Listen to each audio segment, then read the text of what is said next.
Oh, my sweet sassy molassie. What's up to all our sidekicks and henchfolk out there in the Geek Nation? You're currently tuning into the CultPop podcast, episode 788. I'm your host, Johnny Destructo of Johnny Destructo's Hero Complex, located at 4327 Main Street, Philadelphia, PA, a super rad shop which caters to nerdy and nerd-adjacent individuals of all shapes and sizes. Joining me this week is Rob Patey. Howdy. Thank you for having me back once again. And Brian Lieb. Hi. Thank you. We're going to do different stuff now. That's the thing. It's different. It's all new, all different. Like butt stuff? But we're going to be doing That's not that different all or butt new. stuff. We are Just changing ask, things just up. ask Sodom. We are changing things up inside. So we used to do weekly comic book reviews, but we found that was getting a little boring. We were just bored. So now we're going to do different shit. We were doing weekly comic reviews, and then people, if you're not caught up on your weekly to-read stack, like if you're a couple issues behind, then you kind of have to skip the show because I haven't read the newest issue of Amazing Spider-Man, and they're going to spoil it for me, so I better tune out. So yeah, we were getting tired of it. People weren't able to tune in and keep up with it. So we thought, let's change it up. We're going to still have sort of what we've been doing this week. And that can include comics or movies or video games or anything that we're not discussing as the main steak and potatoes of the show that week. But we're also going to be doing movies. Like there's going to be, tonight we're going to talk about the many deaths of Laila Starr, which is a comic book series that finished up this past year, and it's by Ram V and Filipe Andrade, and we're going to be talking about the whole story. It was 5 issues, and it's a trade paperback, and we're going to be talking about that as the meat and potatoes of tonight.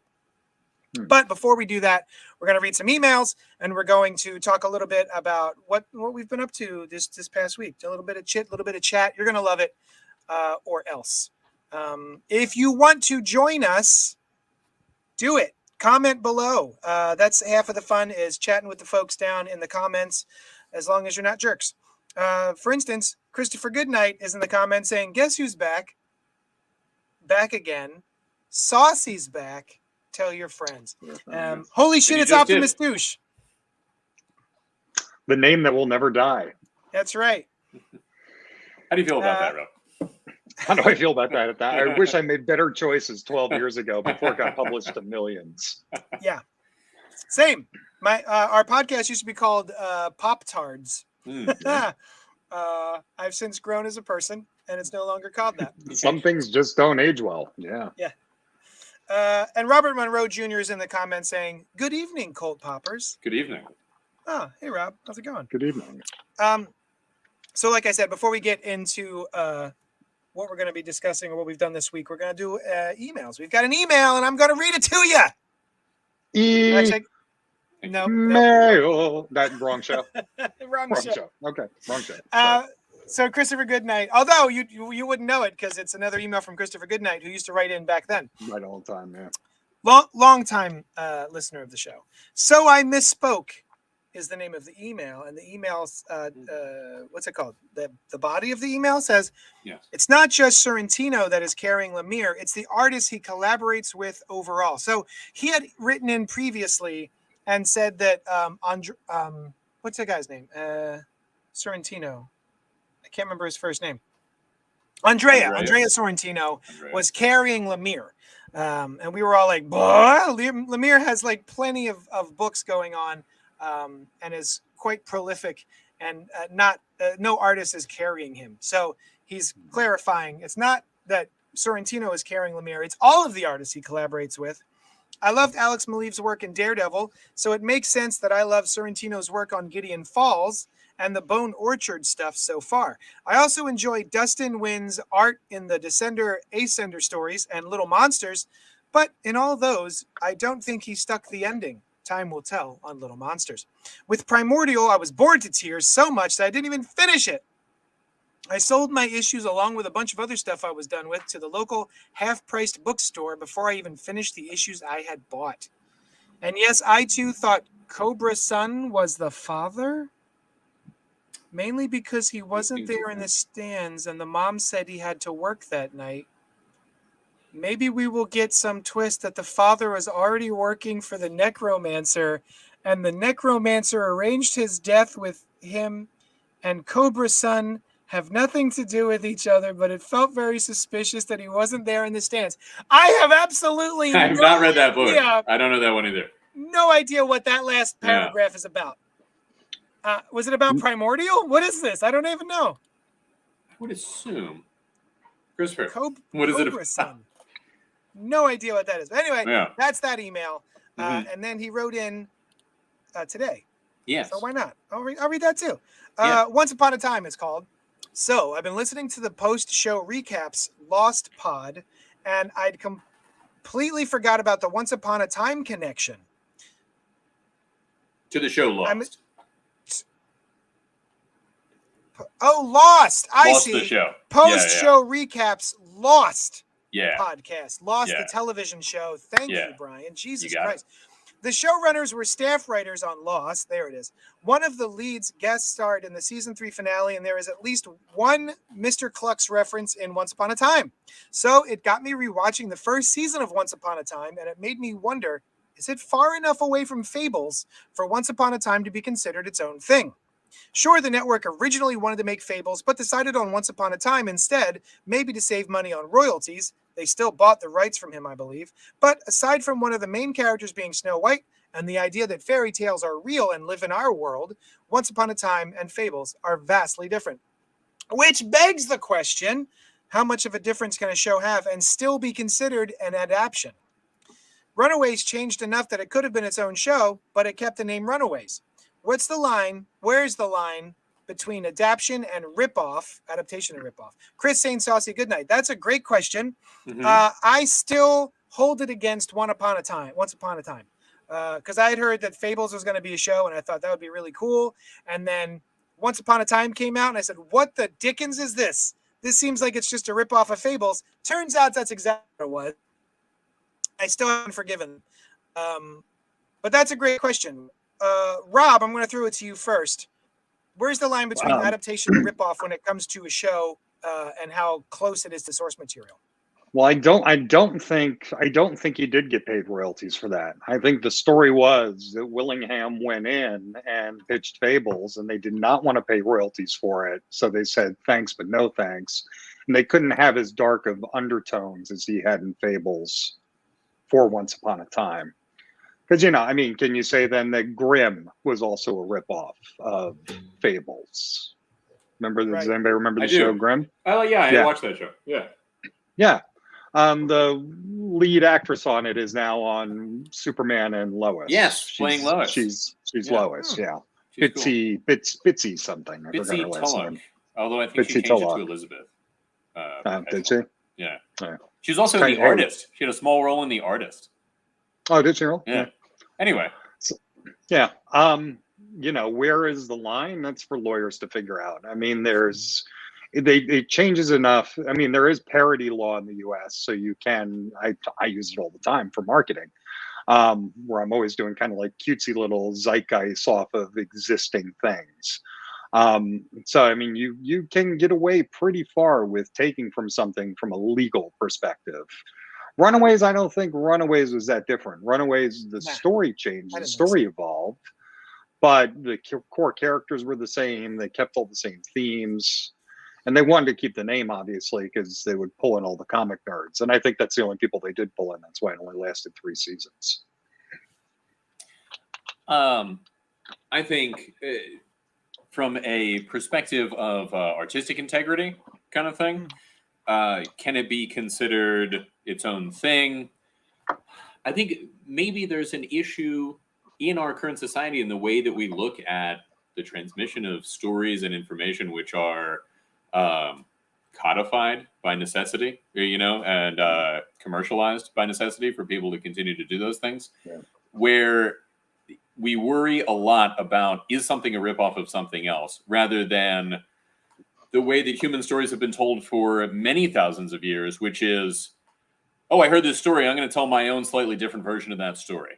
And, or, there's this story, but I added this thing in, or, right? Even in other places, like in Japan, I believe copyright law is such that you can't reproduce somebody else's story, but every version of the Power Rangers that came over here, I think, was made by different companies with no need to pay the original companies who came up with the Power Rangers for the idea of the Power Rangers. They could tell their own story.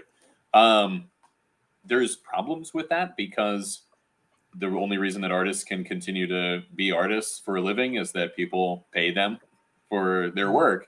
But it does bring in some negative stuff in that it's less of a free evolution of story and idea. In this case, I saw Once Upon a Time. I haven't read Fables. I really enjoyed Once Upon a Time. I thought they nailed their season ender and then a little cliffhanger tease for the next one so that it was satisfying but still showed you. So there's some artistic merit that is all its own, you know? And yeah, I really enjoyed it. I think it sucks that Disney, a major corporation, would take somebody's idea and then not pay for it. I don't know if they're similar enough to be considered that. You know? Not really. Yeah. No. And there's also the case where, like, there's multiple unpublished books that refer to non-magic users in England as muggles that were written at or around the same time as Harry Potter, right? So to a degree, ideas are around and we're all drawing from the same sources, and many of us come up with, you know, kind of similar things, like Dennis the Menace, like we've talked about on this show before, or calculus, right? Which is insane. Yeah. Yeah, right? It's insane. And then there's other stuff like Deep Impact and Armageddon, right? They were both probably sort of inspired by a similar thing and then came out around the same time, I would guess. Right? Yeah, that time that the Earth was hit by a comet. Yeah, you remember that. And then 2 movies were made about it. Yeah. That was it. There's also, I mean, don't forget about insider information. I mean, that's where you saw a lot of cross-pollination of comic ideas back in the day, because all those guys, I believe, went to the same deli. When Marvel and DC were back in New York, they were all going to the same deli for sandwiches and just talking about, hey, what are you working on today? But now, and then they would take it back and add a twist to it.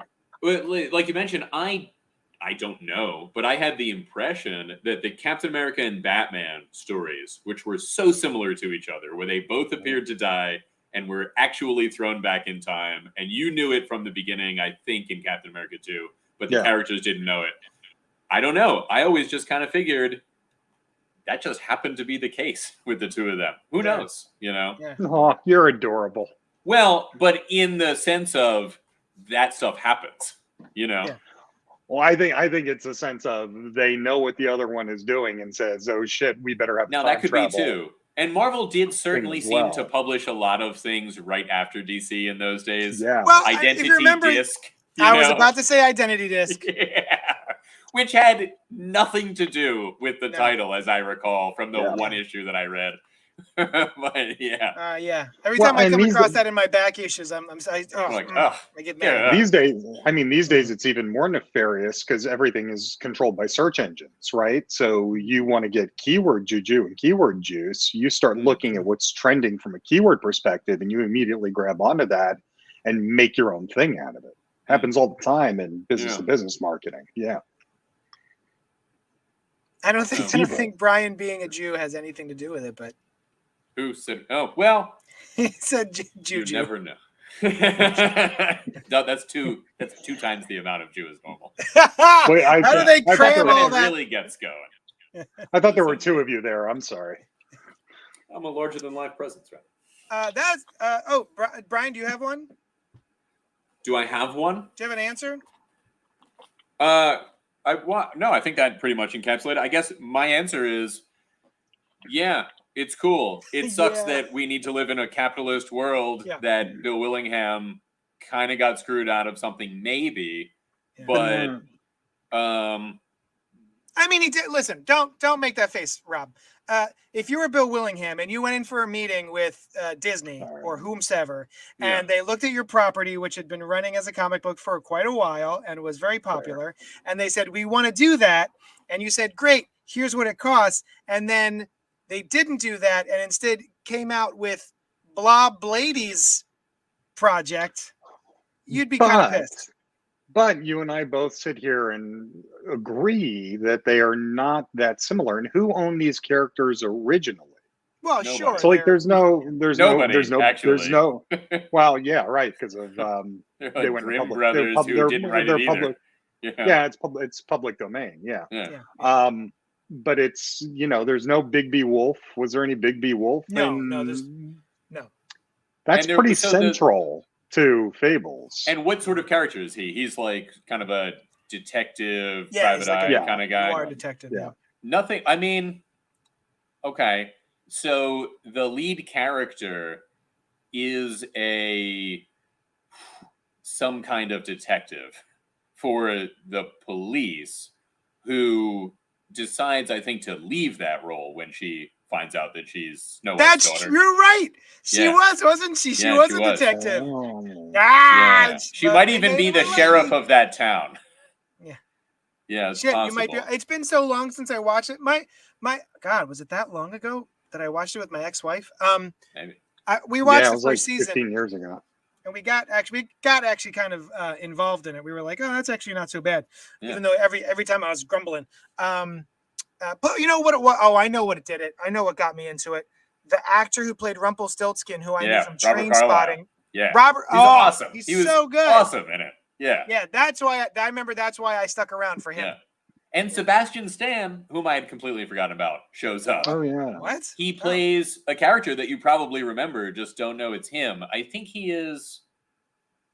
Oh, he was the Mad Hatter, I think. Oh no shit. Yeah. Oh, that's neat. Yeah. Anyway, great email, Christopher Goodnight. Wonderful question. Thank you so much. Robert Monroe Jr. is down in the comments saying, I finally caught up with John Ridley's Black Panther. I binged all 7 issues and really enjoyed it. I don't know why people are so negative about it. Rob, I have not heard anybody being negative about it. I've only heard good things of John Ridley's Black Panther. I like John Ridley quite a bit. And the first issue of his Black Panther run I thought was awesome. But just due to time constraints, I haven't kept up with it. But it's always been on the back of my it's been on the back burner for me to revisit. Hey, Brian, go ahead. Hi.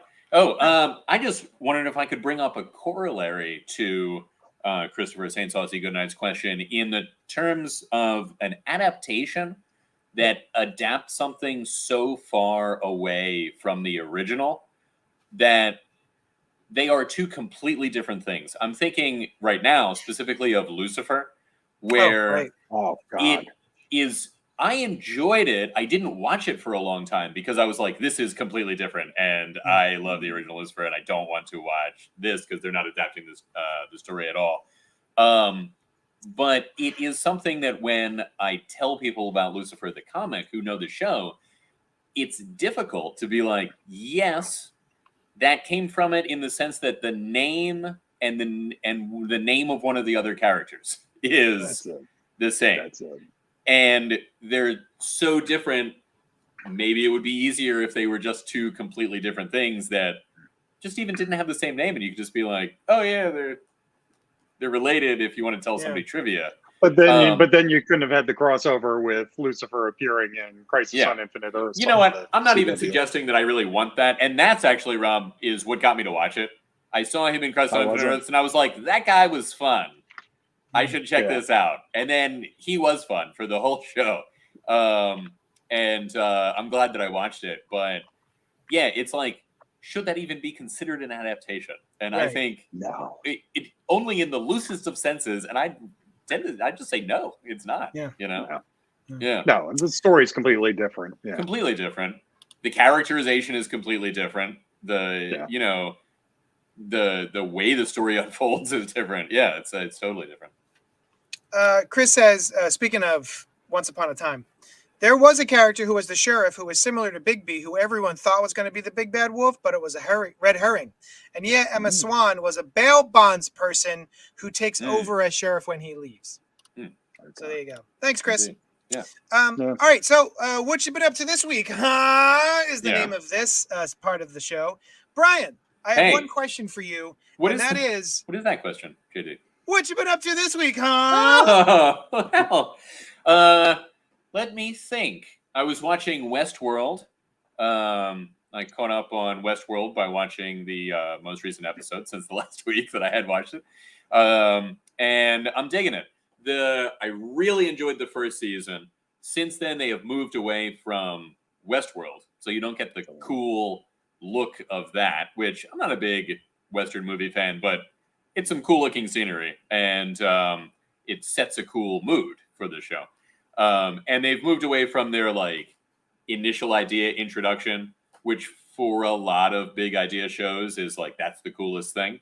I felt like last season they'd kind of it was a little slower. They were almost entirely in the regular world, and I'm like, I'm still interested, but yeah, like the hosts, the android characters bring their agenda out into the regular world. And the guy that plays Jim Gordon in Batman is in it. He's amazing. This is where I first got to know him as an actor. And unlike not just as a lover, but as an actor. Yeah. And he is always honest in the bedroom. No acting. So what was I saying before? Did you like Westworld? Season 3 had a bit of a slump, but season 4 has really picked it up a lot more, I think. So we're a few episodes into that, and I'm digging it. Do you think that's in part because now they've gone to another Westworld that's set in gangster time New York, 1930s New York? I don't. No? Are you watching it also, Rob? I am. Yeah. No, I think a lot of the cool stuff that's happening this time is in the real world, but I also do like having one part of the story taking place in another recreation type world. Yeah. And I really like Bernard's thing. That's the guy that played Jim Gordon, whose name escapes me now, although I'm familiar with Edgar Wright? No, that's the director. It's something else. Jeffrey Wright. Jeffrey Wright. Yes. Yeah. You're right. He's right. I really love this idea that they've got with him where he has been exposed to an extraordinary amount of possible ways that the situation in the world could play out. Yeah. And so he's a precog in the sense that he knows various probabilities, and when this thing happens this way instead of that way, it like closes off a bunch of things and then it narrows down. And he has to navigate this. Yeah. It's an interesting form of him knowing what's going to happen, where presumably at some point, I don't know that he'll get one wrong, but something that a way that he doesn't want it to unfold will happen, Oh, of course. Of course. But he's got to stay on this path, and it's very cool, and it's fun having a character that's like, this thing is going to happen. Yeah. The only thing that I just don't get Aaron Paul's role on all this. Like I follow the narrative, I follow the story. He just seems so out of place in. I like him more also this season than last season. Yeah. But you're right. He is an addition. It was also odd of them to switch him from being with Dolores to being with Maeve. Yeah. It was just like, oh, he's with somebody else now. And her deal, she continues to be awesome. She's a great character. Well, I mean, Dolores is mind wiped at this point, right? I mean, Dolores she doesn't know that she is a robot. She does not. Not. And Teddy's there, and we don't know what's happening with that. James Marsters. Yeah. So yeah, all in all, I've been pleasantly surprised with the swing back up into, like, I'm more excited to watch each of the episodes now than I was for the last season. I only watched season 1 of Westworld. Okay. So I've been meaning to catch up, but season 2 started and we were just bored, so we stopped. Yeah. But if it gets better, maybe we'll stick with it. Well, I really liked season 1. I liked season 2 a good amount, but it didn't have the impact of season 1. And then, so if you were bored by the end of season 1, then it might not. Yeah. Not be your cup of I'm tea. sorry. I was bored by the beginning of season 2, not the end of season. All of season 1 was dope. Okay, cool. And then we tuned in. We started tuning in for season 2, and we were like, I don't know. Do we care anymore? You might be done. You might be done with it. All right. Yeah. Hey, Rob. Hey. What you been up to this week, huh? Oh boy. It was last week, but I will tee it up because I know it can give us fodder for conversation. Star Trek: Brave New Worlds. Oh, Strange I watched New Worlds? the first episode of that. Strange New Worlds. Yes. Oh, I'm so glad you brought that up, Rob. We never talk about Star Trek here. I know. This is I not want a to Star talk Trek. about it. Yeah. Amazing. Yes. It's taking its trek back to its roots of episodic television. I have enjoyed Discovery. I've enjoyed Picard, though I did not like the last season of Discovery that much. It meandered too long. It was just it took too long to find the entity, and it was so much about the entity. This is a punch every single week. It's referential to the original series in so many ways, and I love Will Wheaton's The Ready Room. I haven't watched any of those. Oh, they're so good. Yeah? So good. I was just actually right before the show. I was watching the sneak peek of season 2, but I didn't get to that part yet. But it's Will Wheaton going through the ship. Yeah, it's excellent. Yeah, nice, because he brings on people and he does behind the scenes stuff, and they're just putting so much care and love into it. Cool. It's phenomenal. Yeah, that's cool. Love Anston Mount as Pike. He's amazing. Has anyone watched the Orville? Robert Monroe Jr.? Yes, I've watched every episode of the Orville, and I think that's like taking over for Star Trek at this point. Like, it's less funny this season and way more just more profound sci-fi. and thoughtful. Yeah. Strange New Worlds is in play, but yeah, I think the Orville was episodic Star Trek when there wasn't episodic Star Trek for a couple of years, And I really enjoyed this season of that too. But yeah, Strange New Worlds. I mean, Pike is great as the captain. He's exactly what you want to see. And Discovery, I loved it too. It's really nice to have single episode story arcs again in Star Trek. Because a lot of Star Trek, I find the episodes are a lot better than the movies because they're about whatever is happening that isn't necessarily something that's happening to the characters. Like in a journey of the characters. Not that they don't undergo any growth or change, but it's about whatever thing is going on that they run into, Yeah. And I totally agree about the references. It's like just right and calls back stuff without being just nostalgia. What did you think of the new Kirk? He didn't scream Kirk to me. No, me neither. He was cool. If I'd never seen Kirk before, I would have been like, all right, yeah, fine. But no, he didn't have the Kirk-like kind of manner, the way that Ethan Peck has Spock, right? Right. He's not perfect, but he's really, really good, I mean, by perfect, I mean, he's not like exactly Leonard Nimoy, but he's close enough. Yeah. Exactly. He brings the Spock thing to it. Hey, how about those opening credits? When it the first time and he started doing the I mean, they're awesome. The imagery is awesome, but when he started doing the speech at the beginning, I was like, all right. Yep. Yes. Yep. Yeah. No, I plotzed. Yeah. Oh, that was phenomenal. And I like how they have, the different characters. I didn't know that M'Baku, what is his name? The Doctor. M'Baku is the guy from Black Panther. No, it's Black Panther. Yeah.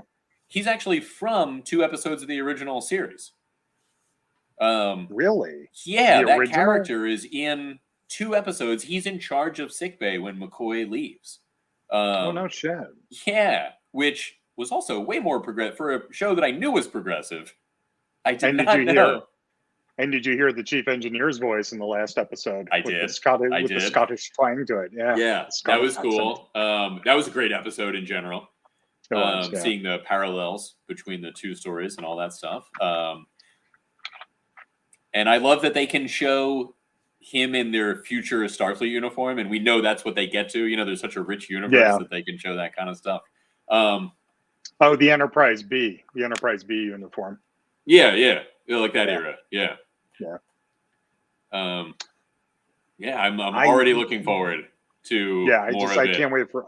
I can't wait for season 2, and I love Paramount Plus's promise that we will always have a continual trek on some Star Trek. Well, they did promise it would have new Trek every week. What's happening now? Lower Decks is coming back. Okay. Mm-hmm. Cool. That show's great too. Show. Yeah, That is good. and Yeah. it is funny liking Star Trek. It's not. It's like jokes that you get if you are into on it. it. Yeah. Oh, it's great. And Prodigy was phenomenal. Like, I did not think I would like Prodigy, but that's a really good show. You know, I What's only saw the Prodigy? first few episodes.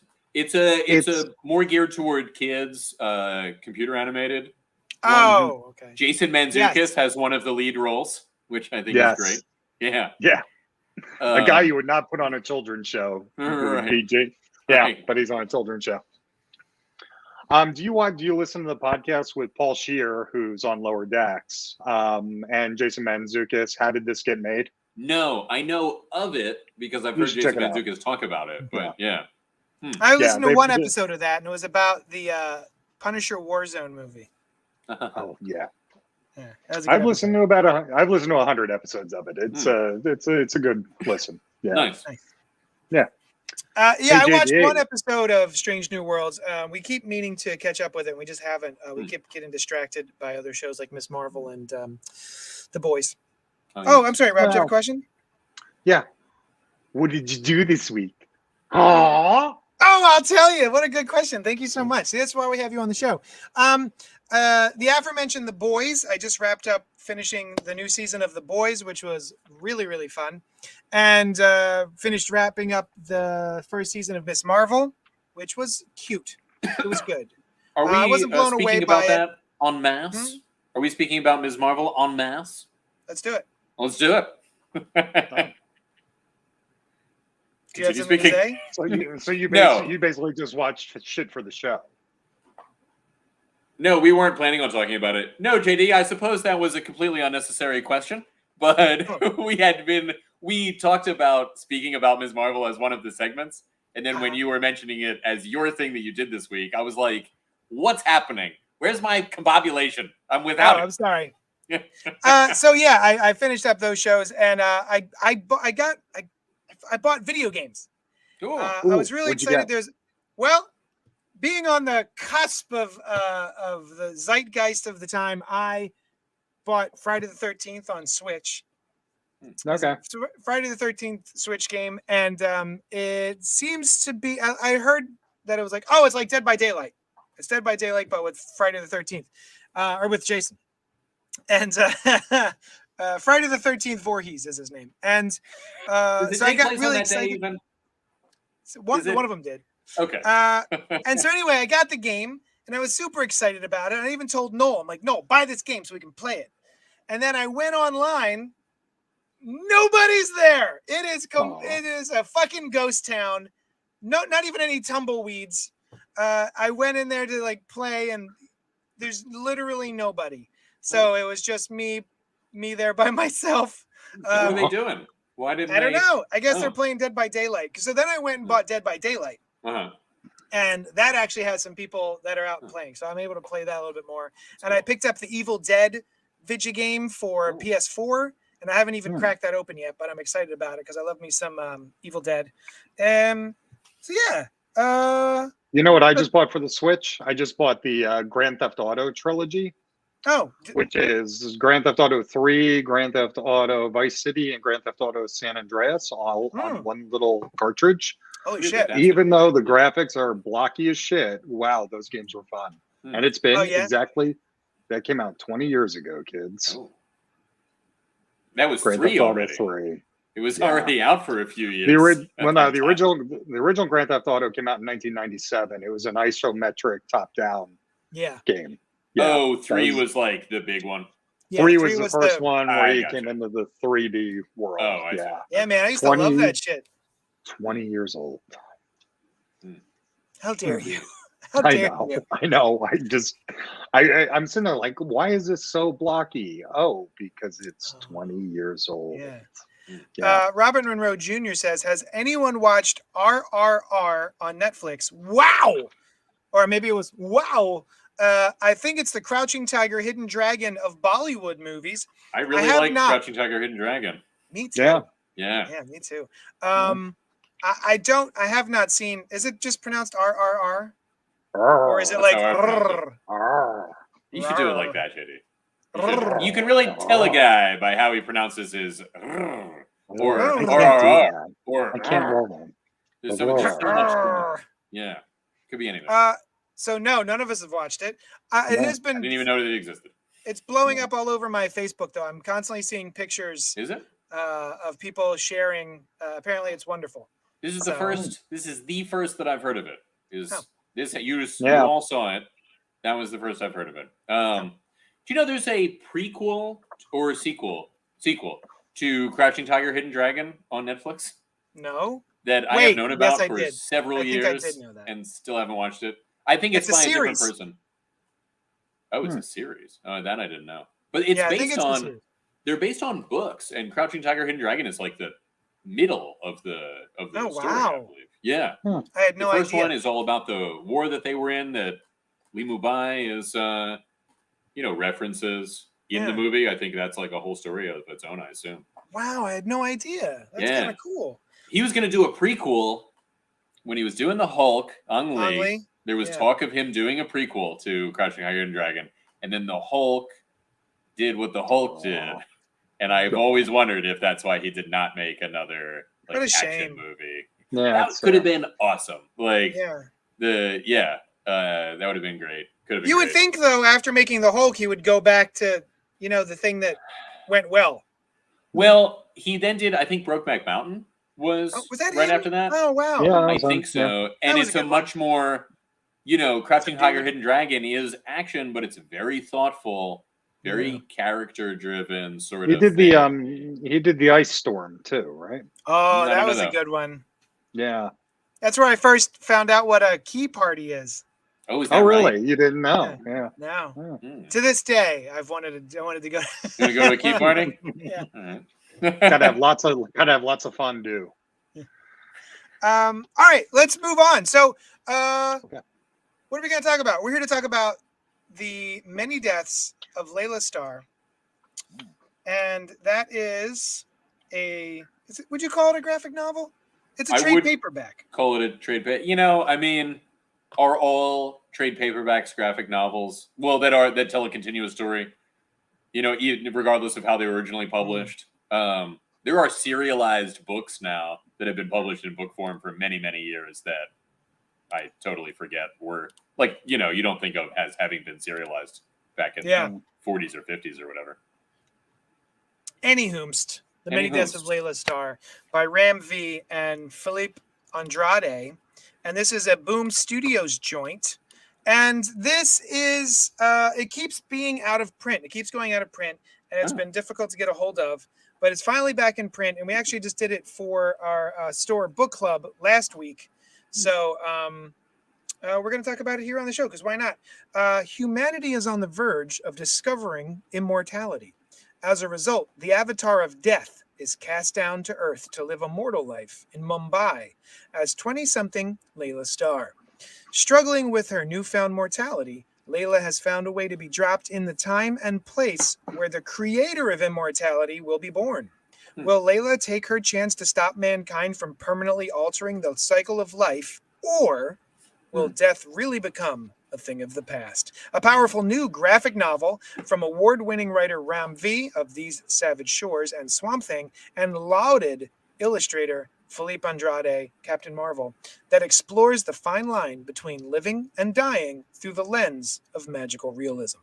So, my first thought was death from Neil Gaiman's Sandman, who is the physical embodiment of a being that takes over a girl's body and uses it to reconnect with humanity.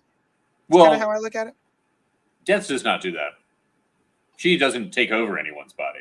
Yeah, she just is a girl. Yeah. No. So are you thinking of Death, Time of Your Life, the individual? Yeah. So, right. She, every 100 years, I believe, takes on a physical, a mortal form, reminiscent of her, how you normally see her. But it's not a pre-existing person. Yes, it is. I don't think so. Because people. No, okay. Well, whatever. But it is here in this one. Yeah. It is here. Yes. Yeah. Yeah. I thought I remembered Death even visiting the family of the girl whose body she took. Maybe I'm misremembering it. Maybe I am. Yeah. Maybe we're both wrong. Is that possible? But anyway, all right, let's start. We're gonna do our initial thoughts, and then we'll get a little deeper into it. Brian, Yes. give us your initial thoughts on The Many Deaths of Laila Starr. I was really into a lot of this book. I really like how the story is told. I like the pace and feeling that Ram V gives to the way that there's almost a laconic quality to the narration. You know, there's a very serene kind of feeling throughout the book. And I think that is also supported by the art. This magical realism is really supported by the extended or exaggerated figures. And the color palette is fantastic for that feeling too. It gives you this kind of dreamy sort of, again, magical realism kind of quality to this world, this different sort of sense. And the way that she sort of pops into this other character's life, and you get these really years-long gaps in between those things, gives this kind of ephemeral and removed feeling to her experience and to the story itself. I also really like how they render the mythological stuff when you see it. Although it's not that often, but the whole book has a quality of that in a way. So those are my initial thoughts. I am intentionally not commenting on what I think of the end, the culmination of the story. I figure we'll get to that. We'll get to that in spoilers, yeah. Yeah. I gotta go. Rob, you go. Is that my name in JD language? I gotta go to Dubai. Nice of you to translate. So you thought Neil Gaiman's death. I immediately thought of two things. One was Day Tripper by Gabriel Ba and Fabio Moon. So this just kept giving me all those vibes from story to illustration, just that serenity feeling that you felt, Brian, as well from it. The other thing that came to mind was, and I guess I'll begin at the beginning, was the movie Defending Your Life, because I love when the afterlife is corporatized, where they've got like a hierarchical structure to it, and it's, you know, there's a boss, there's a CEO, God, and, you know, everybody kind of works under him in the managerial structure. I've just spent too much time in corporate America, I guess. I just need to see that reflection in my art of my would you life. like that if that's how it was? Like if I think I would. I would find a calm and a serenity from it. Yes. Maybe that's how it will appear to you, Ralph. Maybe if I'm lucky enough. Yeah. But no, I mean, this was just wonderful from start to finish. I mean, this is where comics truly excel with original storytelling, even though we're saying it's borrowed from other elements. Right. Reminiscent, in the way that stories are reminiscent. Yeah. Right. But it's just, you know, every moment of this was just, and I, you know, Brian, you said, because I wasn't sure if I should come on tonight because I didn't read it. And Brian, you said, you know, it's an easy hour and a half read, and you were right on the money. Yeah, it was. It was just, it wasn't too arduous. It was just, I was surprised when I got finished. Getting towards the end, I was like, oh, that was so swift, you know, the way that I just was carried through it. And it's cleverly packaged. I mean, it's got the perfect chapter breaks. This is how serialized comics should be done, right? I mean, we hem and we haw about not enough story, not enough exposition, that, you know, we're done with the first issue, and it's like, I just don't know enough to draw myself further. This, I knew enough to keep going, right? It was a complete story in every one of the issues. Yeah. And unique to this kind of story, to this particular story, the way that it jumps with every issue, right? It's something that works perfectly in periodical, I would assume, but also seems natural in a collected form, right? There's a story reason for each chapter to be its own thing. And I just think that it's wonderful how Ram V has done it, because it's basically Layla has an arc every issue, but the whole culmination is the story of Darius's life. Right. So, I mean, it's, you know, you have the life within a life. and their intersections. What'd you think, Yeah. Judy? Yeah. I thought that this was beautiful. Yeah. I had some logistical questions, Oh. but overall, as soon as I saw the cover, I Mhm. said, "Oh, I want to read that." Yeah, it's very evocative. Yeah. Immediately draws my attention. The color palette, when I flip through it, is right up my alley. I Mhm. love these pinks and these blues and the gradients that are going on, the greens. So many beautiful colors. I'm just a sucker for this sort of neon color palette. Mhm. So just the artwork, the coloring, everything. I knew this was something that I was going to be interested in, and the story was surprisingly lovely and beautiful and inventive at parts. I think that the end left me a little bit cold, Mhm. and again, my logistical questions that I won't spoil just yet. But overall, a beautiful experience. Mhm. I would have actually not minded more issues of it. If it was like an issue or two longer, I'd have been okay with that. But yeah, I would recommend this to most people. I think it's very well done. I think it deals with heady materials in a thoughtful way. I like we're talking about life and death and what it means to live and what it means to die. And all those sorts of big questions. So yeah, I thought this was really, really nice. I really enjoyed it. Yeah. All right. So would everyone here recommend this book? I would recommend this book to most people. Yeah. Okay. Yeah. Great. I mean, okay, not to your cape and spandex crowd, obviously. But No. No. But anyone wearing regular clothes, recommend Yeah. the book. Yeah. You see someone in a t-shirt or a kilt, a skirt. I Yeah. wouldn't bring it to a key party. I would. Yeah, I would probably not. But maybe you could do the same thing with like a graphic novel party. Yeah. And then you get the graphic novel too.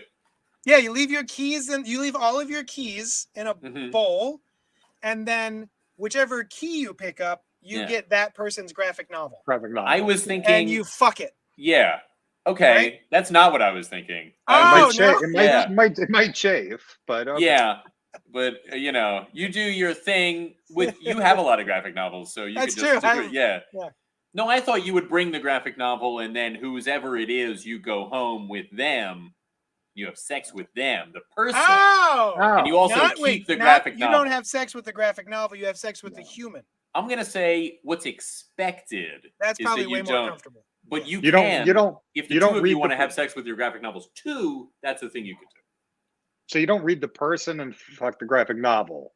Is the person readable? Because that's an option if they're readable. If they have a lot of tattoos. If they have a lot of tattoo, yeah. Or even one.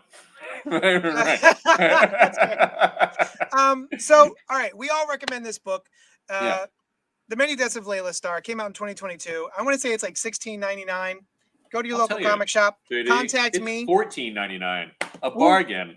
Whoa. And $2 less than you primed them to believe it was. Well, that's how I do it. It actually is a really good price. $14.99 for this book. It's a great, Oh, it's amazing. Yeah. And if you want a copy, hit me up and I'll mail it to you. I mean, if you pay me. So, all right, let's get into spoilers. Yeah.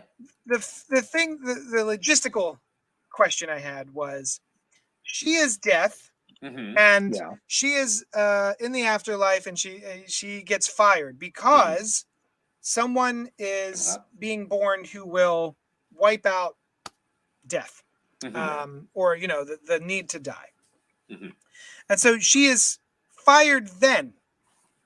But there is still many, many, many years ahead. Yeah. With people dying. Right. Now, I agree with that too. That makes sense. Including herself. Yeah. What's that? Including herself. Including herself.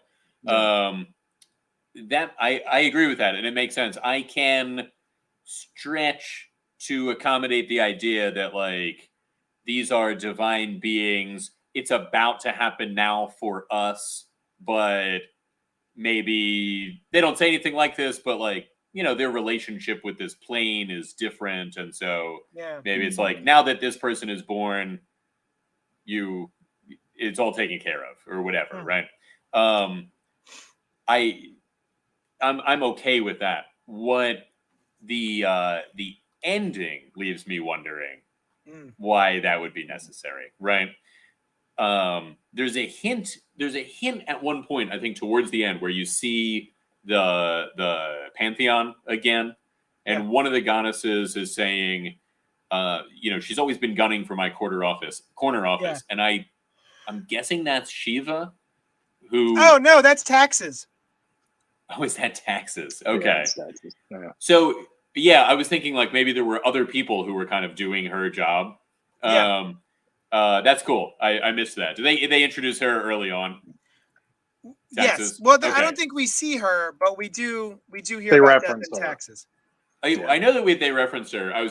The reason I was thinking Shiva is because she's like occupies a similar role, is my understanding, and would be above death, so might not have gotten rid of. But your read on it is much more likely. I thought maybe because they say we're downsizing, so maybe she is death, but not There's the more. death. The like death, there is a bunch of deaths, and Could be. just, I really got the impression that she is death. You know, right? You would think immortality is coming. We don't need death. You know. Yeah. And that. But in order to make this story work in my head, though, I had to go. Well, maybe there's many deaths, and she's just the first one to get laid off. You know, maybe. But then the fact that she and Prana life enjoy this particular relationship, it really seems like she's the only one. And I think, I get you got to make it work. Like, how can this work? And I think I just allowed it to work. You know what I mean? Without a resolution, but some resolution would have been cool. Yeah. And my other thing was the ending. What did you think about the end? I don't mind that sort of ending, but it also felt a little bit like the writer was. It felt a little bit like a cop out. No, what do you mean by that sort of ending? The ending meaning, this guy had the cure to death. He did it decades ago. By the end of his life, he had done it decades ago, and he put it in his shoebox, and he put it in his closet, and he decided not to use it for whatever reason.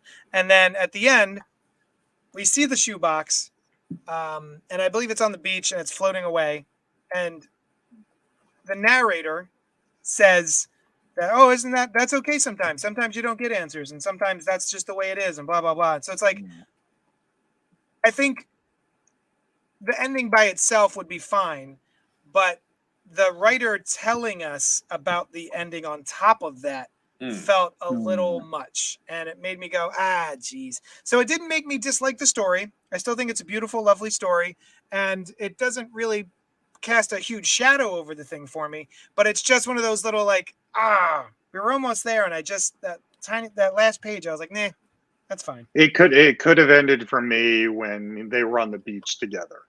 Yeah. So if you flip back a page or two, it's when he's talking about it, why he didn't, let the immortality drug, whatever it is, get cast into the world, because this is, death is part of life. You can't separate the two and truly appreciate life without death. That's where they should have just cut it there. Yeah. Instead, we get the box with stuff in it that we don't know what it is.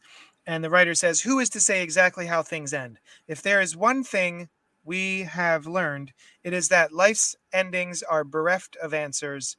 Was Darius Shaw truly visited by death in his last days? Did that mean Laila Starr had her job back? Or did life resign itself to death? And did Laila and Prana set out to new beginnings on a beach somewhere in Goa? And it just keeps going. Man, look at that art on the right. It's a very Sopranos ending, where it's letting you make the decision of, did Tony get shot or not? Right? It's a Sopranos ending. It would be like that if the creator of The Sopranos had a voiceover explaining all of that too. You know what I mean? Did Tony die? I think that box went out to sea, ended up floating down the Schuylkill River, and Merck got a hold of it. And so now everyone has it. Yeah. Now everybody has it. Yeah. Now I thought I had related but different issues with the ending that similarly did not detract from me liking this story a lot, overall.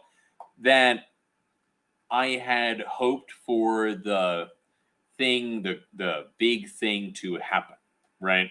Where they're like, hey, you're fired because immortality is going to be in the world. And that's why we don't need death anymore. So I wanted to see that. I wanted to see, the world is changed greatly, and she is in a new role, or she's doing whatever she's doing at the end of the story. I took the ending. I'm kind of tired of ambiguous endings, and I have been for some time as well. I'm like, finish your story. Tell me what happened. I didn't get that sense with this one, though. My sense was that they were like, nope, he didn't do the immortality.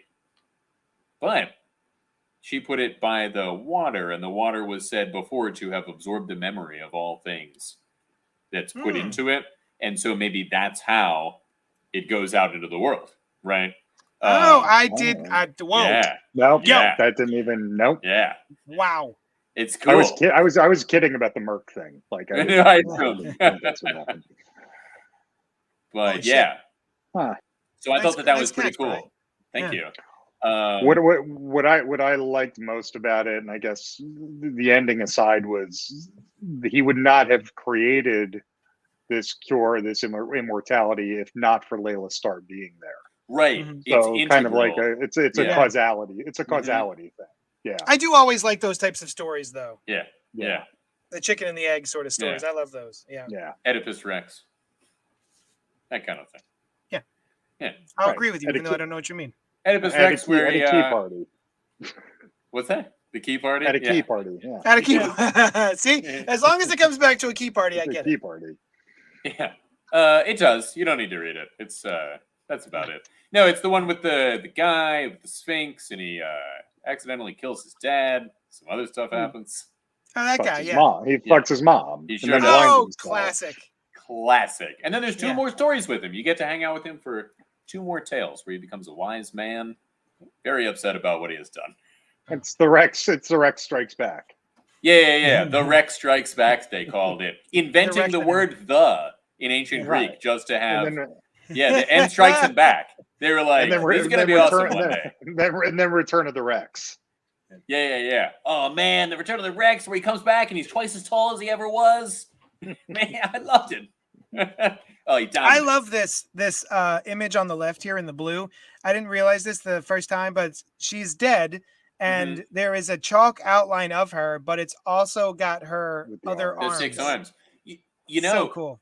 I didn't notice that until you were just pointing it out, but I was about to mention a time in the book where she's like sitting in a chair. I think it's in the last issue, talking to Darius, and she's moving her arms, and it's drawn with her having 6 arms.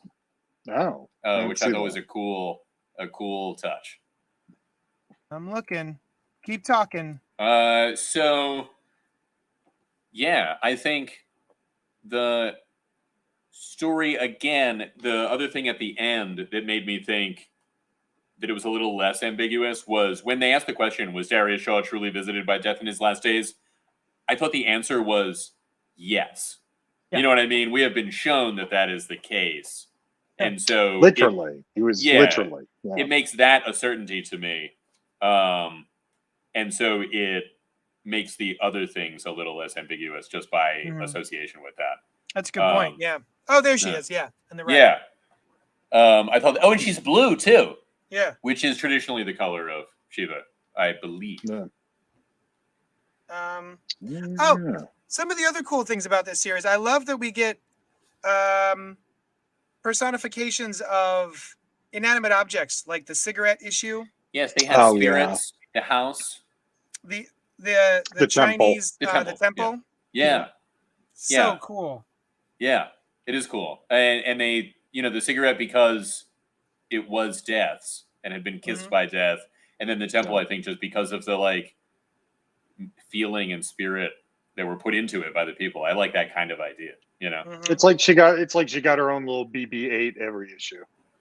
Yeah. The first issue, I kind of expected that little ghost girl to stick around. I did too. You know, it's funny. I totally forgot about her by the end of the book. Yeah. But yeah, I did expect her to stick around too. I also like that I didn't really piece it together until the character slams the table and explains that Laila Starr only shows up when somebody really important to him dies. Oh yeah. Yeah. Yeah, and he kind of blames her for it. Which also, it's not like she's showing up that we know of because that's happening. Like, right. Doesn't seem conscious, does it? No, she wakes up when she wakes up. Is it association with her, or is it just coincidental? She's there. It made me feel once again there's the strings being pulled at a higher level, right, to create the whole immortality thing. Because why does she wake up in those intervals? Because it's like 8 years, it's 16 years, it's right. And it's mentioned that I like Pran or Prana that she calls Pran is it's harder for him to do it every time. Like he's got to deal with more, of whatever. There's more red tape. Yeah, exactly. Yeah. But it's interesting you say manipulated to pull the strings for immortality, maybe. And although again, this is not in the book, JD, that could answer your and my question about why it happens to begin with, right? Right. They want this to happen, and death being put into a mortal body and running into this guy several times throughout his life is what will cause this to occur. Yeah. I didn't consider that either, but that's entirely possible. Yeah. Very cool. Yeah.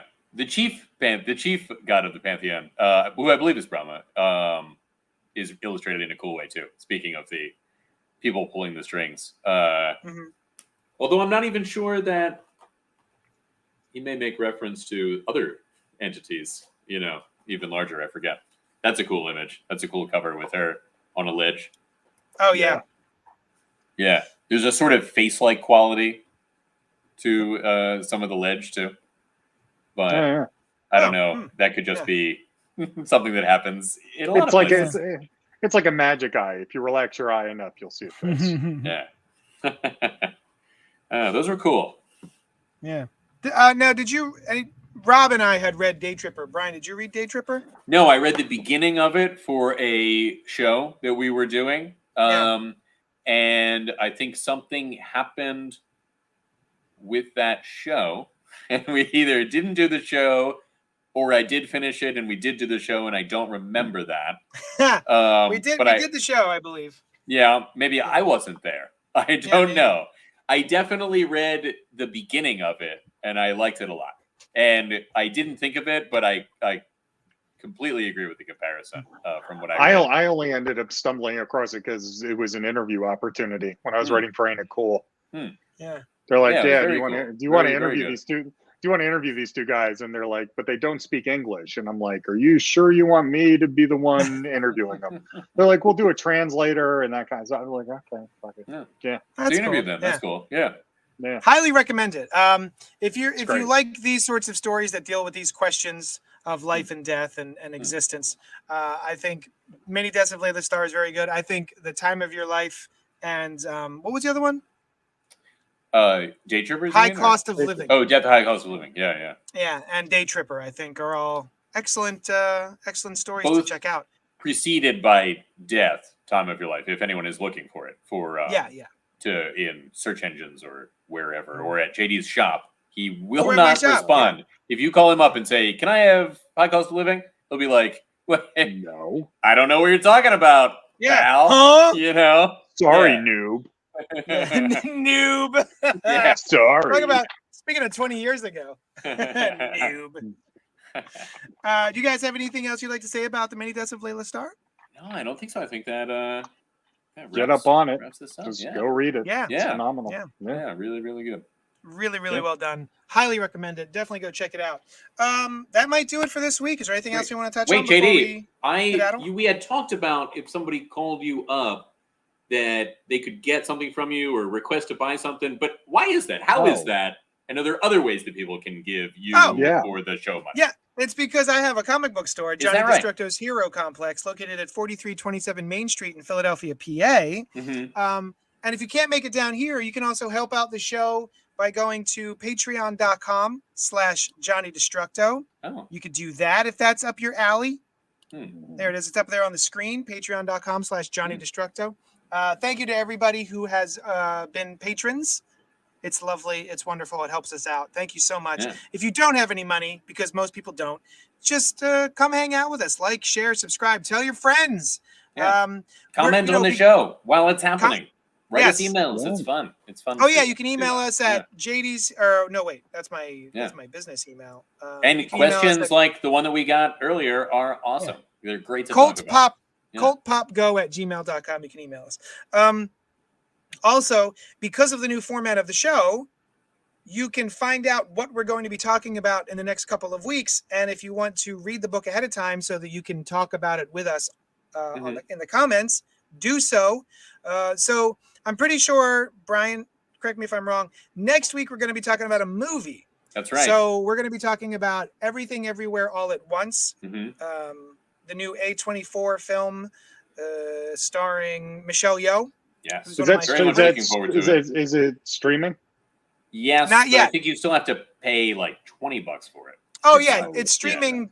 Yeah, you have to rent it. Yeah. You have to buy it. Okay. I bought it on Blu-ray because I liked it so much. Is that my favorite movie of the past 5 years. I really wanted to see it in the theaters and I didn't.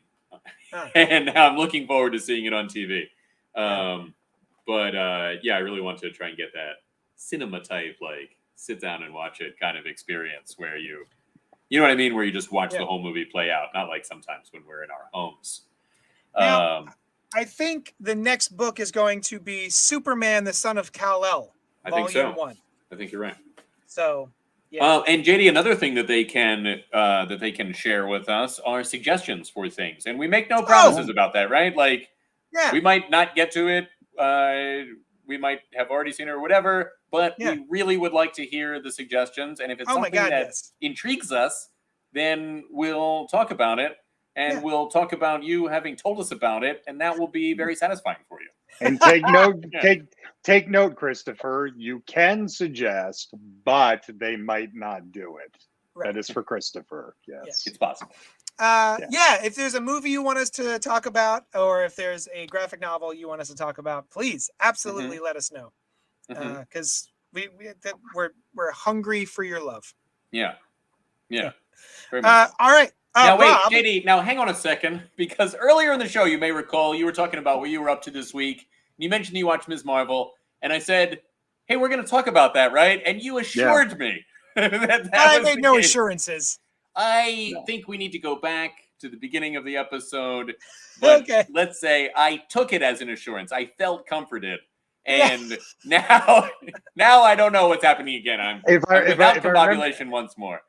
If I remember the list correctly, The Boys was also on there. Yeah, but I haven't seen that. But I'm willing to participate in the discussion. We're going to take 5 minutes. 5 minutes. To talk about Ms. Marvel and The Boys. Okay. Go ahead. Well, not The Boys. Ryan. Just do Ms. Marvel. I thought it was pretty cool, Ms. Marvel. Didn't see The Boys. It was good. I feel like I'm on a 5-minute long thunder round. No. It's not only for you. Just the whole conversation will take 5 minutes. We'll see if you can get a word in edgewise. Now, here we go. I liked it. I felt like each episode, there was a lot of stuff about her and her family life. I thought it was enjoyable. I really enjoyed watching her. I was upset at the parts of railing against your parents that I was supposed to be by the story.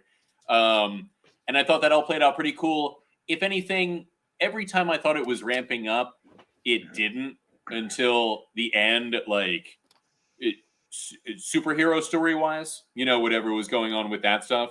And then the last episode and the one before that, it did get into that a little bit more. I liked it. It was fun. I liked the little tease at the end, even though it has nothing to do with the story, but it was cool for the 2 teases. Are we spoiling the teases? Sure. We're spoiling the teases.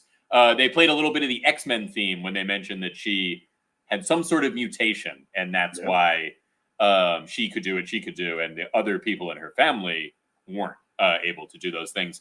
I read a little bit after that even though she is an Inhuman in the comics, you know, they did that because Marvel didn't own the film rights to mutants at that time, Right. and so they had the Inhumans pop up around the world who are. It was very the much same like bullshit. It mutants. was the same bullshit that they did with the X-Men, right? Where they were trying to kill off all the X-Men. They had all the X-Men dying from some disease that only affected them. Right. But the Terrigen mists went full Billy all over the world. Yeah. And now you've started got making everybody new Inhumans. people with powers that have powers because of their genetics. Because of Terrigen mists. And are called humans. Right. But apparently G. Willow Wilson and the other creator originally wanted her to be a mutant. And then couldn't do that. Like in the very early stages of talking about it, I read. And then couldn't do that. So it's interesting to see it twist again. Like there is another corporate reason for her character being what she is. Yeah. But this time it's mutant instead of Inhuman because they're bringing in the mutants. And Inhumans as a TV show did not do well. Yes, and because Disney can make money off it now. Exactly. So now they can do that. Yeah. So and they're going to make more money off X-Men than they are Inhumans for sure. So, you know, and then it freed Anson Mount up to be Captain Pike. So that's great. Yeah. I think that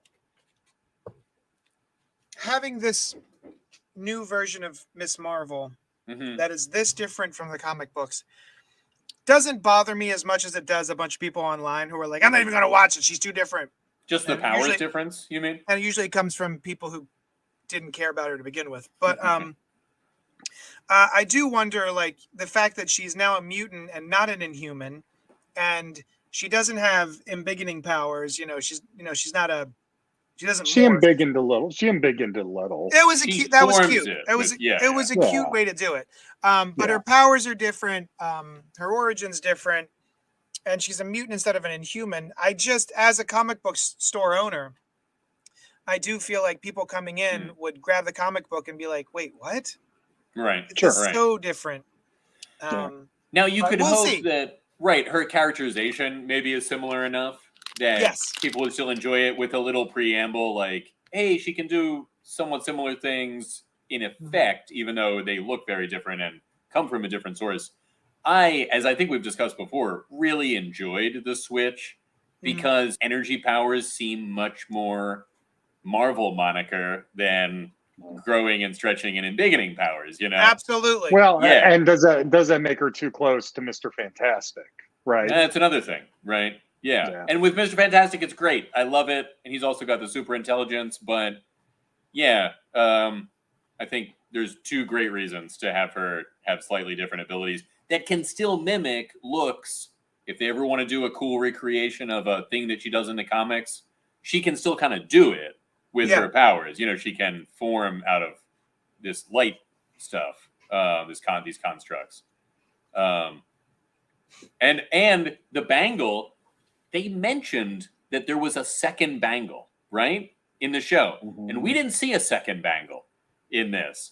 And that may be coming up in Marvel's, the upcoming movie. But you certainly expect there to be two of these Marvel empowering wristbands that are, maybe this universe's answer to the nega bands or quantum bands or what have you.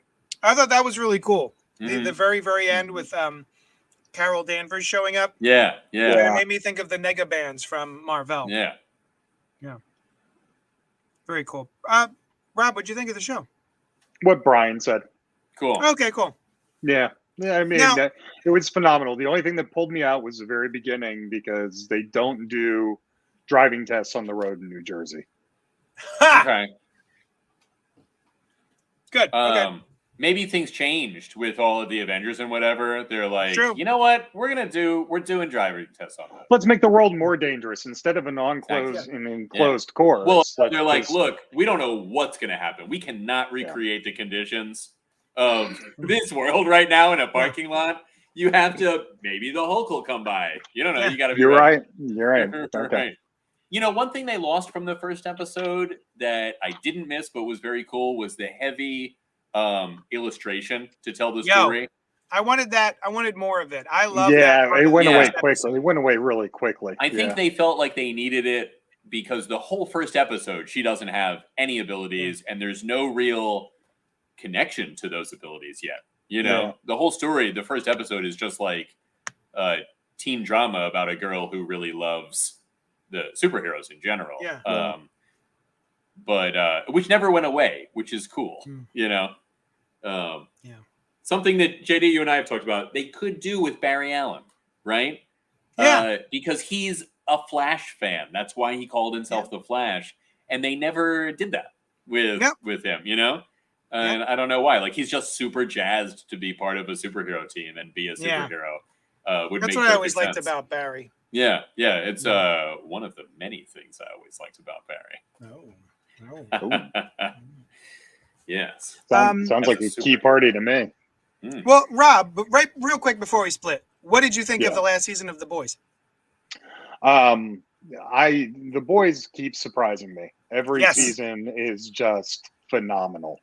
Like this one, I would say I felt like this one was a little bit slower simply because I love Aya Gash, the one who played the Nazi last season. She was so good. Have you watched You're the Worst? Yes. Oh yeah, I mean that's the first show she started on. She's phenomenal. So I really like that season. This was a little bit predictable with the father-son, the Homelander and the Patriot thing that was going on. This ending left me a little flatter than season 2 did. The season finale. I do like that Starlighter is now part of The Boys. I think that's good, and it's all very different. Soldier Boy, thank you. And it's all so different than the comic book. So I feel like it's referential, but I'm watching something entirely new. So the problem I have with watching a lot of superhero stuff is I know what's coming next in most cases. Yeah.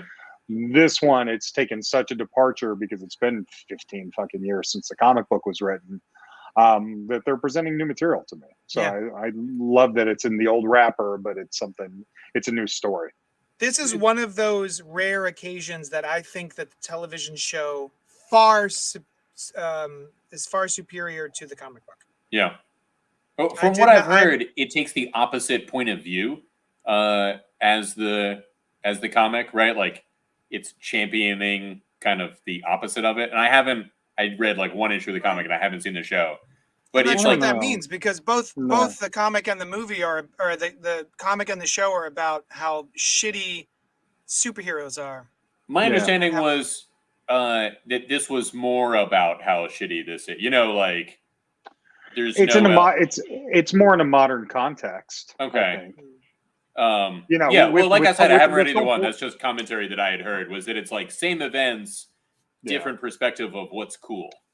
Homelander wasn't like a Trump, for instance, right? I mean, you did not have Homelander being basically Trump in the comic books because Trump hadn't happened yet. Right. Yeah. So he was a dick Superman, but the political overtones of it, as well as corporate control. I would say 15 years ago, we knew corporations manipulated things, but we didn't realize the extent to which they could do it really until the internet fully started to propagate. And you could see that, oh God, yes, every message is bought and paid for. Holy shit.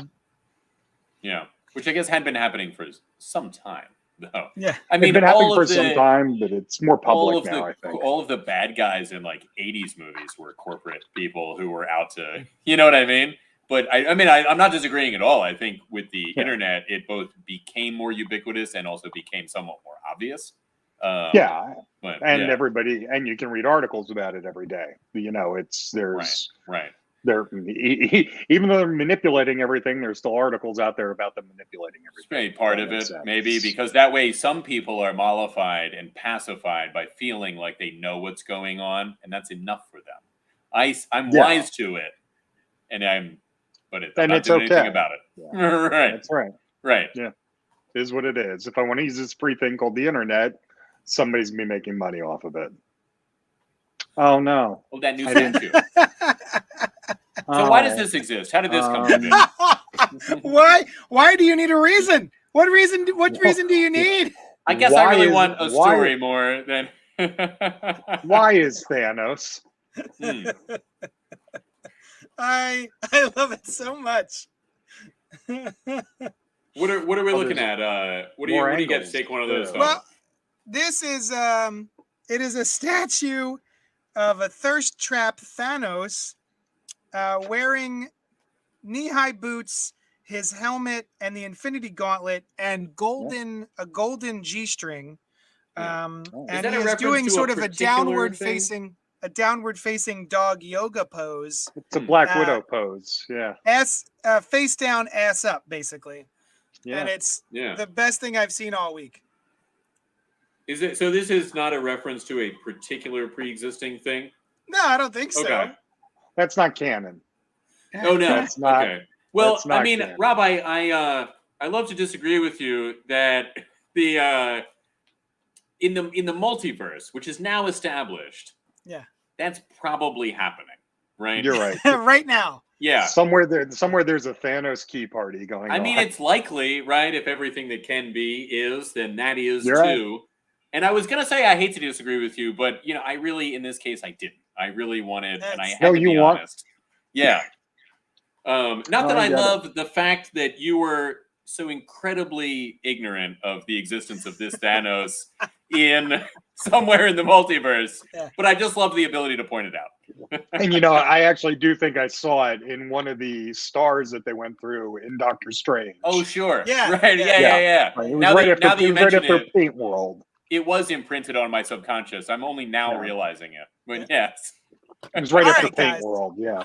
Thank you so much for joining us. We will see you next week, Monday night at 9 p.m. Monday night at probably, 9 p.m. or 9:05 or whatever. 9:05-ish. We will discuss what we've been checking out this upcoming week, as well as Everything Everywhere All at Once, starring Michelle Yeoh.